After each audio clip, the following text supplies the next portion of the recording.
Buka Quran surah 49 ayat 11 sampai 12. Ya ayyuhalladzina amanu, iman dulu. La yasra qaumin qaum. Hai orang-orang yang merasa punya iman, muslim yang baik, kebab tadi. Maka gunakan lisanmu untuk berkata yang baik, jangan saling mencela, kata Al-Quran.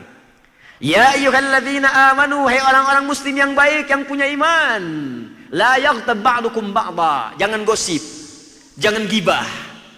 Jadi kalau ada orang bergibah, menunjukkan imannya lemah. Kalau ada orang gosip, menunjukkan muslimnya belum baik. Ya, abi mah henteu Ustaz, bagus. Terus sepertos itu tuh, bapak itu mah, tiap hari ya. Sama. Di orang Islam yang baik, dia jaga lisannya. Bahkan di hadis Nabi yang lain dikatakan, man kana yu'minu billahi wal yaumil akhir, falyakul khaira aw liyasmut. Siapa yang merasa beriman pada Allah di hari kiamat, awas, beriman kepada Allah dan akan dihisab di hari akhir. Di Nabi katakan begini, kamu hati-hati jaga lisan, perkataanmu dihisab. Falyakul khaira aw liyasmut, maka katakan yang baik supaya hisabmu ringan. Kalau tak mampu diam. Kalau tak bisa berkata yang baik, diam. Kamu tahu nggak tentang si fulan itu? Diam aja. Ancaman dari Nabi, kalau kamu paksakan berkata yang buruk, maaf, di hari kiamat lebih dahsyat. Kalau kamu yakin akan dihisab, perkataan kamu itu dihisab. Di hadis Muslim yang lain itu ada bab muflis namanya. Muflis, orang bangkrut. Itu pekerjaannya di muka bumi di dunianya ternyata rajin ibadah, Pak. Kalau salat dahsyat, Bu. Kata Nabi, ya'ti yaumal qiyamati bisalatin. Datang di hari kiamat pahala salatnya banyak, pakai nakirah. Nakirah itu umum. Umum itu bukan spesifik, artinya jenis-jenis salat dikerjakan. Jangankan fardu, sunnah diburu. Wasyamin, puasanya rajin. Jangankan Ramadan, bahkan ayamul bid pun ditunggu-tunggu. Wa zakatin, zakatnya rajin. Cuman sayang, wa ya'ti qad syatama hadza. Dia pun datang membawa dosa, seringkali mencela si fulan. Ini isyarat dari Nabi, fenomena 15 abad yang lalu. Kata Nabi, akan muncul fenomena di masa yang akan datang nanti. Orang rajin ibadah tapi rajin maksiat. Maksiatnya apa? Maksiatnya pun unik. Rajin sholat, senang mencela. Rajin puasa, senang berselisih. Karena hadisnya belum lengkap. Wa qadhafa hadza, senang nuduh orang lain. Wa daraba hadza, senang berselisih. Wa safaka dama hadza, bahkan ada yang menumpahkan darah, bahkan menyebutkan nama Allah di dalamnya. Tembak orang, Allahu Akbar. Bom orang, Allahu Akbar.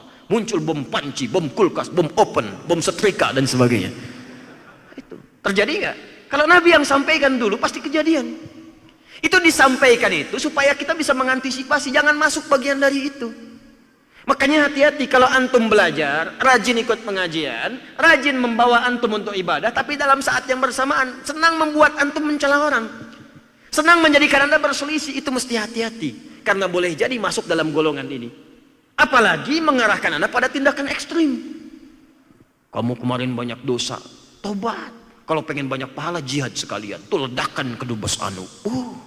Hati-hati dengan yang begitu. Hati-hati. Tinggalkan seketika karena menyalahi hadis Nabi.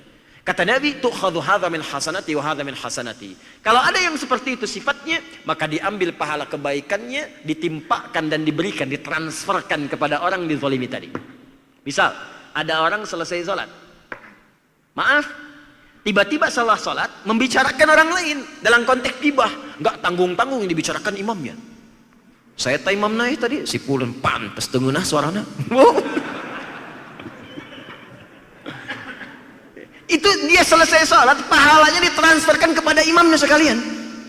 Seketika. Makanya kalau anda sedang dicela orang, nggak usah marah, Pak. Itu tandanya ada transfer pahala yang diberikan kepada anda.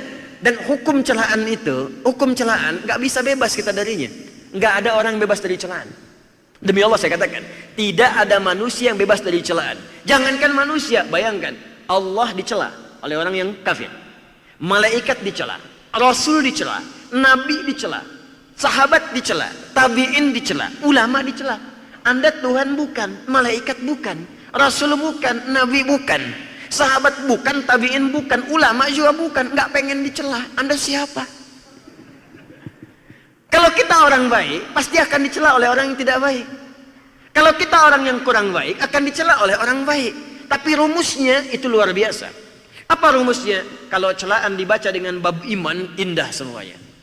Kalau ada yang mencela Anda orang yang kurang baik, sebetulnya bukan celaan. Rumusnya dalam kaidah akhlak, sebetulnya pengakuan dari Allah yang dititipkan lewat lisan pencela itu bahwa Anda telah menjadi orang baik.